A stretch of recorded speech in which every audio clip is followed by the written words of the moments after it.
This is going to be fun. Bob is a real veteran of the environmental movement. He's done a lot of conferences like this, so I thought I'd come up with an opening question for him that he probably had never been asked on a stage like this.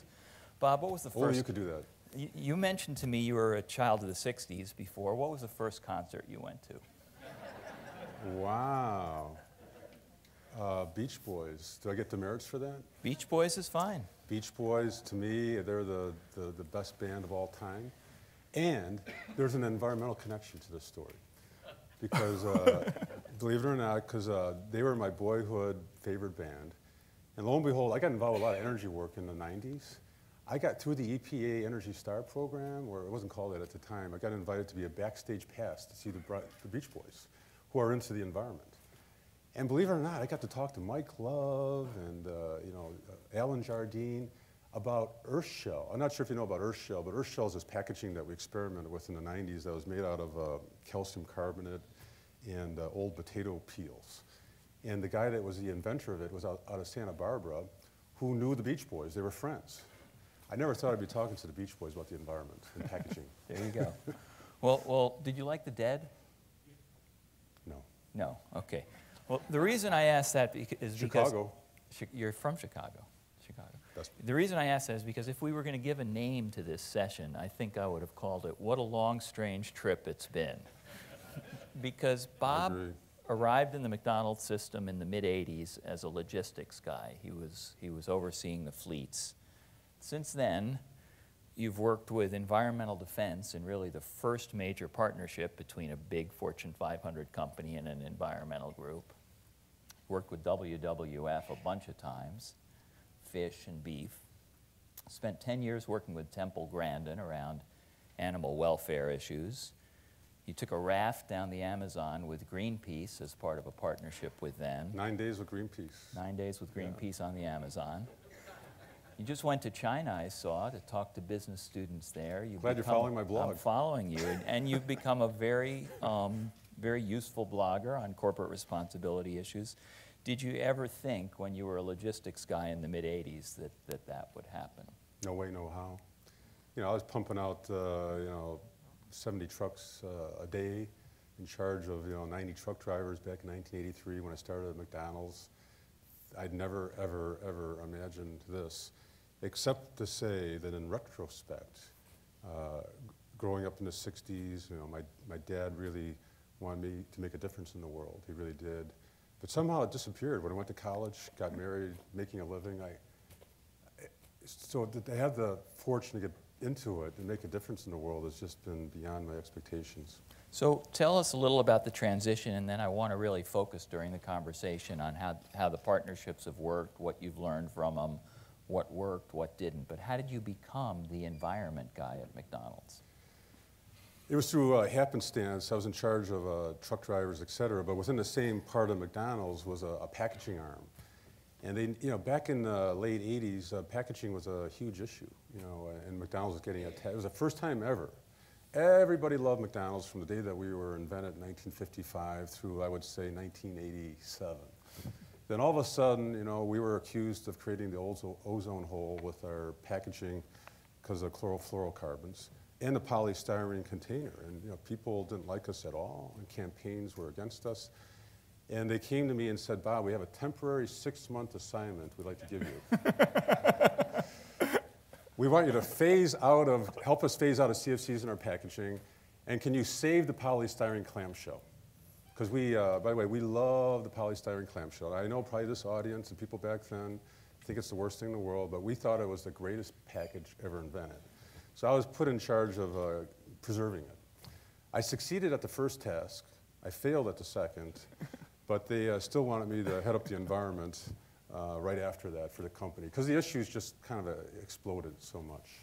And environmental defense was the first partnership. Did you go to them and say, can you help me with this, or did they call you? They actually took a lot of flack in their community for working with McDonald's at the time. It was a little bit of both, but actually, give them credit, they came to us. So Fred Krupp, who was a visionary back then, I still think Fred, who heads up the organization, is a visionary today. He went against the grain of almost everybody in the environmental community. You have to remember, this is going back 20 years ago, when it was not politically correct to work with big companies. And he came to our president and said, how about if we help you reduce waste and address the issue? Now, in our company, I have to say we were looking for a third party. We were looking for a way. We thought we were a good company, trying to do good things, but yet getting demonized, you know, in the public. So we know we needed somebody to work with. But I remember when they approached us, my boss, the general counsel at the time, said, hey, do you know the Environmental Defense Fund? I go, nope. You know, are they good or bad? I go, I don't know. You know, so you just start, you didn't have the internet back then to check on them. So you start asking around, and we thought we'd give it a go. It's the best thing we ever did. And for me personally, for what it gave to me for learning in the future, it was great to have that be my first experience to be on that team. Were they business friendly in their approach? And I mean, were you able to, was it fairly smooth? You know, the beginning was not smooth because they didn't know us, we didn't know them. And I have to say we were probably in general skeptical, like they're going to come in here. And although we wrote a legal agreement, you know, we very rarely, we don't have any legal agreements with our suppliers hardly at all. Everything's on a handshake. But with them, we had this big agreement, which in essence said, we're still going to be a quick service restaurant. So please, you can come in and work with us, but you're not going to change who we are. Mm-hmm. And to their credit, they're willing to do that. I will tell you what really changed is when we started to, this was a 6-month, very intensive project where we met all the time. As soon as we met, we realized that, hey, Jackie, Richard, John, the people on their team, we all had the same objective. We all liked each other. You know, they came in with their blue sky ideas, which so many NGOs do, which, by the way, that's a compliment, not a criticism. I love the idea these groups come in with blue sky ideas, but how about the harsh realities of our business? So it was interesting to have them work in our restaurant for a couple days, which we required them to do. So it's one thing to say, oh, we should use reusable packaging.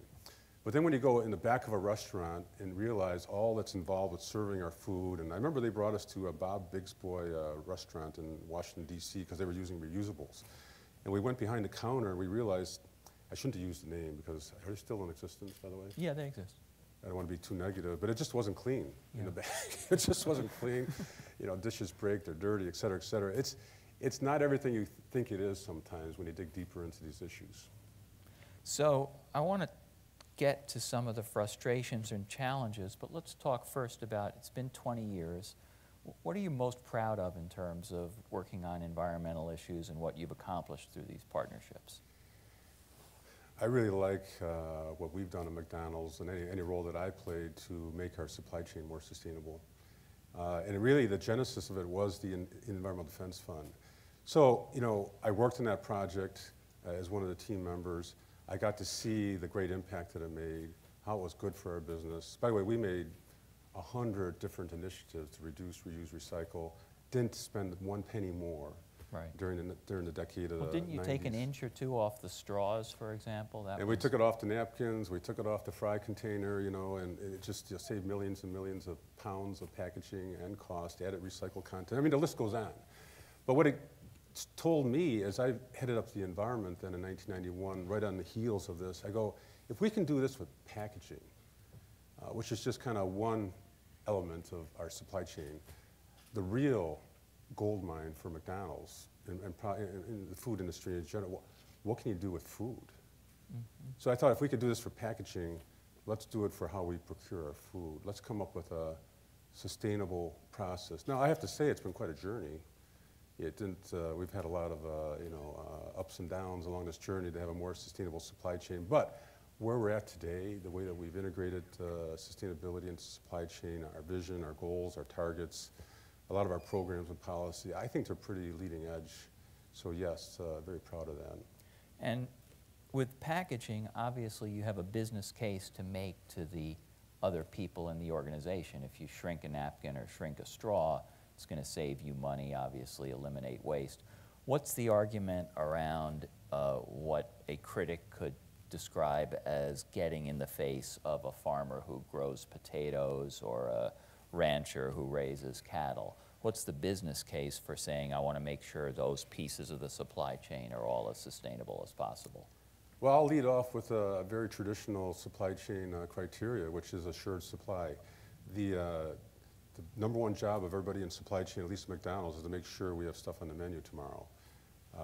It goes back to probably the first program we did, which was developed a sustainable fish scorecard back in the year 2000 or so. And the reason we did it mostly was the guy in charge of buying fish from McDonald's. He was really concerned about not having fish 10, 20 years from now. And there's been a lot of problems with finding sustainable fisheries. A lot of fish stocks they come and go. We can't operate a business without having assured supply. We buy so much.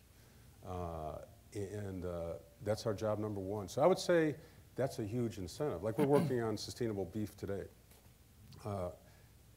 Mostly because we want to be serving beef tomorrow and down the road.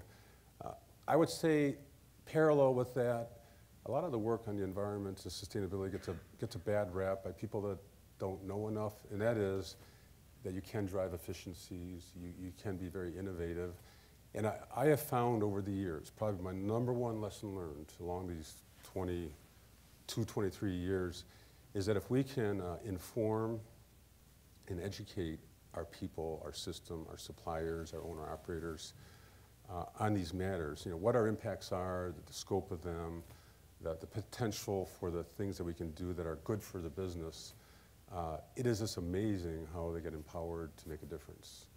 So, my approach has always been, over the years now, especially today, it's less about prescription, it's less about, we need to mandate. And we don't have a mandating culture anyway at McDonald's. Unlike other companies I tend to get jealous of, it'd be great to mandate things from on high. I think we mandate the values of doing this, and the more that we can do to empower our people, the more people see the benefit, the business benefit of this.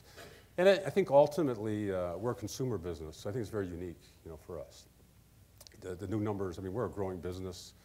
When I started working on these issues, we probably served 30 million people a day. Today, we serve 64 million people a day. Yeah, it's huge. That we can touch. So we know we have a big impact. But this whole environmental movement and sustainability movement is only going to go as far as the consumer. We're not going to even come close to maxing out until we get the consumer engaged. I think that's another frontier that I like to spend more time on. You mean talking to consumers more about these issues? Because you do have a big platform, among other things. Well, beyond talking, I think it's more about engaging. Because I think we do too much talk. So I think in general, let's get down to engaging. And what do you mean by that? Get the customers involved. And how would that be? Well, this is a vision. Because you got to make the stuff real. So I think for instance, like energy. Energy is our number one issue at McDonald's. Yeah, it's so hard to make it real for our consumers because a lot of the benefits are invisible to them. So how do you get them engaged? I think there's ways to do it. I don't know what they all are. Incorporating more visible elements of daylighting, solar panels, renewable energy to some degree. By the way, David Crane, the CEO of NRG Energy, was here yesterday, and he explicitly asked me after the panel whether I could introduce him to you. He wants to put solar panels on your roofs. So we'll trade cards afterwards. I just think there's a lot of That would make a big statement, wouldn't it? I think there's a lot of potential, but we do need, as a business, some of the merits of doing things for the environment. Not all, but some. Is the consumer needs to know about them. They need to like them, and ultimately, we're going to be rewarded by more business, more guest counts. And there's nothing wrong with that. There's nothing wrong with the profit motive. I remember writing a blog about the least thing that we talk about in the whole movement here in sustainability is the third P for profit, or the third E for things being economical. I think it gets short shrift. Nothing's going to be, I've seen so many programs developed over time, even in McDonald's, that if you just do it short term, they're not going to last. So I just really believe in that third E, the third P. You said a minute ago you're not the kind of culture that mandates, that sets up a supplier. Maybe you do, but when you're working with suppliers, again, I'm thinking of people down the food chain, do you have a scorecard so you can, for example, favor a set of suppliers who perhaps are more environmentally friendly than others? Give us a little more of the nitty-gritty of how you manage that supply chain for sustainability. I wouldn't say we prescribe, but we collaborate and we partner. So anybody that knows McDonald's knows that we call it the three-legged stool. Sounds like rhetoric, right? You know, but it's the real culture of our company. It's company people like me, our suppliers, and our owner-operators. I'm paid by our owner-operators. We have 5,000 owner-operators. 80% of our business is run by independent business people. So that's why we can't dictate on high. You know, we're a three-legged stool. Each one of us all have almost equal say in the advancement of our business. So when we work with suppliers, it's for the long term. Most of our suppliers have been with us for 30, 40, 50 years. And so when we bring them, let's be more sustainable, we say, how can we do this together? And yes, what ends up out of that process, we'll set up scorecards. So you are measuring. There's mutually developed ways of doing this. So it's not prescribed, it's done together. So take the environmental scorecard that we developed with the Conservation International. We didn't develop it by a small set of people from McDonald's. We didn't just commission CI to do that. We said, hey, McDonald's, Conservation International, and our 5 biggest suppliers that represent beef, poultry, pork, buns, and potatoes, sit down, work it out. They worked it out. And it's mutually agreed upon, and it's a wonderful program for measuring air, water, waste, and energy for our top suppliers. We did that with fish. I remember when we did the fish thing back in 2000, all of our fish suppliers said, we don't, first of all, our fish suppliers thought Conservation International was crazy, you know, which anybody who knows CI knows they're, you know, one of the... Very mainstream. You said it. So very mainstream, very practical to help companies, but you know, suppliers don't know all this stuff. And this is at the heels of WTO demonstrations, windows being broken in Seattle, and all that type of stuff, anti-globalization movement back in 99, 98. And they're saying, hey, why would we bring CI in? They're like the enemy. I go, no, they're not the enemy. They're here to help us, and it's just funny when they came in, worked together on, again, we set up a scorecard for fish, mutually developed. Okay. We also have a supplier performance index where we evaluate all of our suppliers. So we've worked hard to weave in a sustainability piece that's very, very in-depth. So every year our suppliers get deeply judged by their full performance, which includes sustainability. And in general, we measure them on a range of leadership from 1 to 5. And 5 at the highest level is companies engaging to help solve bigger issues, engage with industry issues. I mean, you make it sound, you know, smooth and easy and seamless. I can't imagine it always is.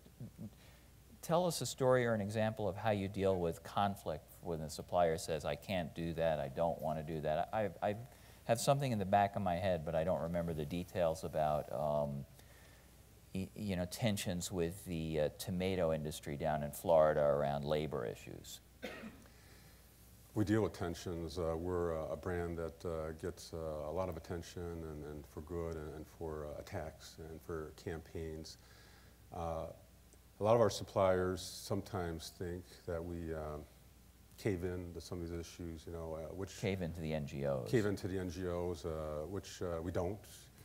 However, we respect the NGOs, respect them very much and want to listen. We respect our suppliers. So that's the special role that we play. You're we're kind like, of a middleman, really.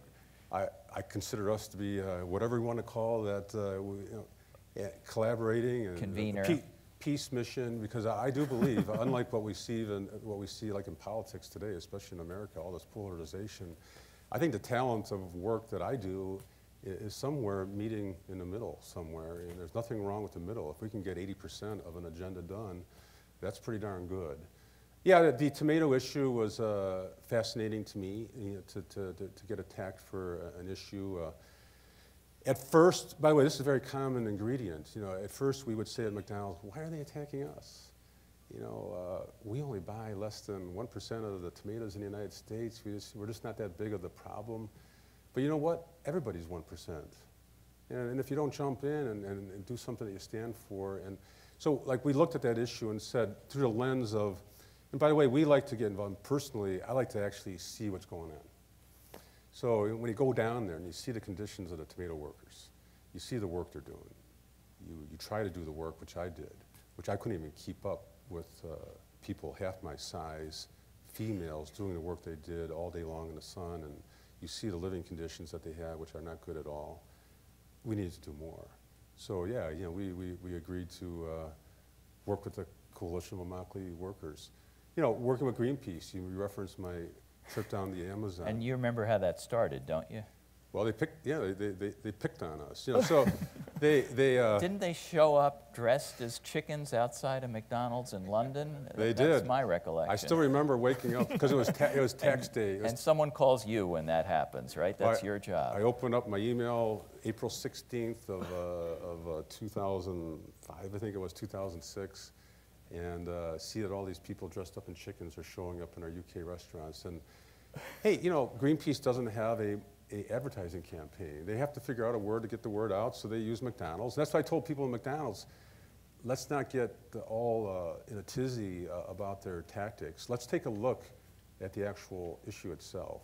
They had just written a study called I think, Eating Up the Amazon, in which soya farming was interfering and tearing, you know, soya farming was growing, infringing and tearing down more of the Amazon. A lot of soya is exported to Europe for chicken feed, for chicken McNuggets. Right. So it's that's a long supply chain, really. There's your supply chain. You're talking Amazon to chicken feed in Europe to feed the chickens for your McNugget in London. And so when we were attacked in that campaign, you asked a question earlier, what are you most proud of? If I had to pick one particular day and time and decision, I would pick that. Because that day, I went to our senior management. By the way, after reading the Greenpeace report, I called Conservation International, I called WWF. I said, well, is this stuff for real? Is it the truth? It's always good, by the way, it's always good to have trusted partners. Like if I didn't have those trusted partners, like who would I call to find out? Because, you know, hey, maybe the Greenpeace report is true, maybe it's exaggerated, I don't know. I don't know enough, I'm not an expert. That's one thing I've learned along the way. I'm not an expert at anything. So you have to reach out and know who your experts are. And CI and WWF said, yeah, the report, it might be slightly exaggerated, but it's the truth. So I told our company, you know, hey, this is, the report is accurate. So what are we going to do about it? And since we already had a policy not to buy any beef from rainforest land, we just said, well, this applies to everything. It was only a 5-minute conversation. We all said, hey, we're going to do something about it. Okay, we're not going to fight it. We're not going to do anything. We're not going to hide in the stand. And then I'm very proud that we can go back to Greenpeace and say, by the way, we agree with you. So rather than the campaign, how about rolling up our sleeves and doing something about it? And to their credit, they said yes. And we roll up our sleeves, and we said, hey, you just can't attack us. Let's get other retailers to the table. We have suppliers like Cargill that can make a difference down there. And can you believe 4 months later, a moratorium on all those practices was put in place? And since that day, that moratorium has been almost 100% effective. There hasn't been additional soy grown that's interfered with the rainforest. You know, I was down there. There's a giant Cargill port at one of the Amazon cities, and it is Santarem. That's it, and it has sat quiet for much of this time. I don't know that, but and you know, and to take the trip that we took, we spent 9 days. 4 of us from McDonald's, 4 of us from Greenpeace. You know, went through the Amazon to kind of get the real lay of the land, and I gave up the Chicago Bears Super Bowl game to go to that. So that tells you where my passion is, because anybody who knows me knows that probably besides family and my faith, it's the Chicago Bears. So we're going to take a question or two from the floor. I just have 1 or 2 more of my own. Bob, what has frustrated you? What have you tried to accomplish and ended up butting your head against the wall? Well, I'll give you a 2-part answer. You know, one of them, they're both today, I guess. You know, I think reaching the consumer, probably our inability to do that thus far. I think probably most people that are in the field get frustrated that why isn't the American consumer more engaged? Since we are a consumer company, the reality is that we're still going to be driven by the right thing to do in our company, don't get me wrong. But to get to extra levels of it, it's going to be the consumer. So that's more of a macro issue probably that many of us share. You know, maybe something more specific to our company. where, as I said, I'm very proud of our work in sustainable supply chain and what we've done. I think our elements of getting to be an environmental leader, let's say in our restaurants, and it's not to say that we're not doing good work with packaging and we're building some kind of LEED certified restaurants, but I think so far it's been a little bit of incremental efforts, and I'd like to see us raise the bar there. Does the company own a significant number of restaurants? Well, 15% of 33,000 restaurants are company owned. Is a significant number, but that 85%, 80% is owner-operators. Okay. So, we need to get our owner-operators more engaged, which we're doing today. So I would say, and that's one of the things that I'm working on today with our business is we're determined to get to the next level, or perhaps, hey, as you track other companies, I mean, look at the Walmarts, look at the Unilevers, right? Some of the things they're doing. They're setting a wonderful path forward for corporate leadership, and we want to be in those ranks. Okay. Let's take a couple of questions from the audience. It's a little hard for me to see. There's a hand in the middle. Yes, I was just curious what your most significant takeaway or lesson learned was from the Shrek glass situation from last year.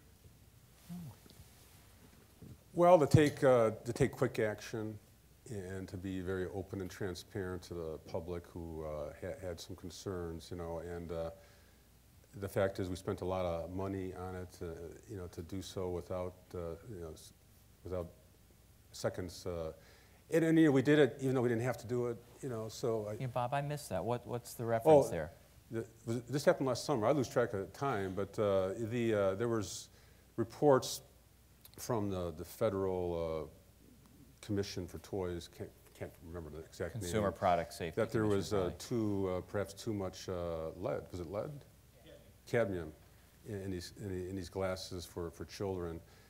Even though we met all the safety standards for cadmium in the glasses, the fact is there was emerging information saying maybe the levels would change. So it was we really thought it was safe, and by the way, the federal government thought it was safe. But as a precaution, we did it anyway. Yeah, I like that. Because, at the end of the day, probably one of the #1 criteria for our work that we do at McDonald's in general, in the work that I try to lead on sustainability, the environment, is gaining the trust of the consumer. And you have to, it's so hard to earn the trust of the consumer, and we all know it could perhaps disappear in a heartbeat, and we measure trust. That's something that drives our work very much, and it helps drive our work on sustainability as well. Okay. There's one in the front. One there and then to the front. So you've mentioned all the issues and challenges that McDonald's has faced and successfully overcome over the last 20 years. But looking forward, what keeps you up at night when you look at other challenges and issues that you see on the horizon? Well, I go first to where my heart and passion is, and our biggest impact, I think, in sustainability is in supply chain. I heard a speech from Walmart a couple of years ago. It still sticks with me, that 80% of your impact on the world, that Walmart's world is through supply chain. As you know, that they're doing great work in supply chain. I wouldn't say it keeps me up. Well, does it keeps me up? I just see so much more potential. So I'd like to kind of flip your question. Because what keeps me up is less the risk side, and that's I think your question alludes to what worries you. Hey, we've been through a lot over the last 20 years, and not that we're not going to have further risk to our business, but I think what we miss out on is seeing the opportunity. So what keeps me motivated at night, and maybe not getting as much sleep as I want to, I just see so much excitement about building our business that we're not tapping into, that we can do more to do good. And we can have this tie into building our business into the future more. One there, but well, let's go there and then I'll take one. Hello, my name is Larry Duty with Renovate America. With your owner-operators right now, we're working with some in Southern California, for example.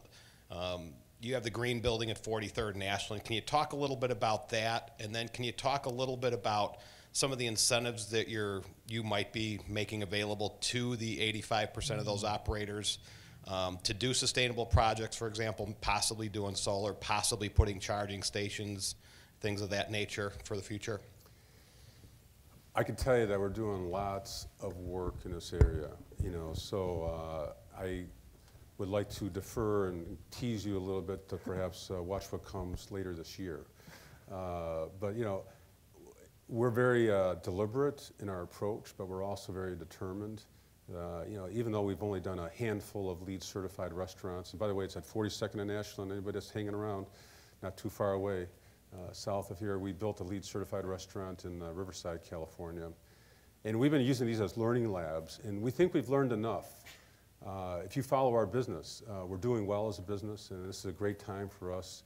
And we're reinvesting a lot of money into our restaurants for rebuilds, remodels. We will be incorporating several green elements that are going to be good for our business and we think resonate with the consumer. So rather get too far with it, I can just tell you that we're at the stage in our learning and testing that we're going to be taking more steps.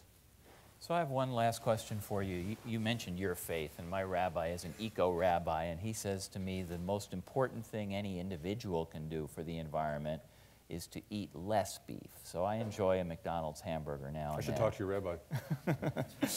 I do enjoy McDonald's hamburgers, but how do you wrestle with kind of the tension between wanting to grow the company, and you're a global company, so you're growing all around the world, and the science that says, you know, vegetarian diets versus beef diets are generally, you know, better for health, better for the planet?